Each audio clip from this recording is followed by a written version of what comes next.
Akhbar Xinqiu Daily buat silap semalam dia memaparkan satu ilustrasi bendera kita bersama dengan bendera China, tapi bendera kita cacat, tak ada bulan sabit.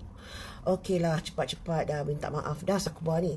Akhbar ni ramai dia punya pembaca seramai 500,000 juta penduduk kita yang uskul-uskul yang masih menggunakan akhbar ini sebagai sumber bacaan, sumber news, dan dia diasaskan pada tahun 1929. Long way to go, hampir 100 tahun. Macam mana dia boleh melakukan kesilapan ini? Adakah editor baru tak peka, tak sensitif, tak perasan, tak pernah ambil pot pun bendera kita tu rupa mana, so take things for granted, naif, lalai, tersilap edit, for whatever reason, patut didenda lah, patut diambil tindakan. Diorang dah minta maaf, very good, cepat dah minta maaf. Sewajarnya maaf diterima, tapi tindakan harus terus diambil, because ini adalah media cetak yang jumpa kita, rakyat biasa. Makanya tertakluk kepada certain rules, right? So itulah dia, kecoh lah hari ni gambar ni. Ini adalah sempena lawatan Presiden China ke negara kita.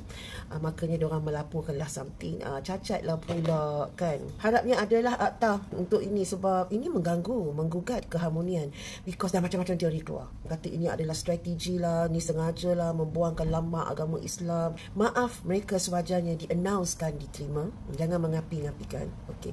Tetapi tindakan juga harus diambil. Gantung lesen ke, gantung dia punya pengarang ke, ketua pengarang, whoever yang involved. So at least kita public nak tahulah. It should be ada tindakan.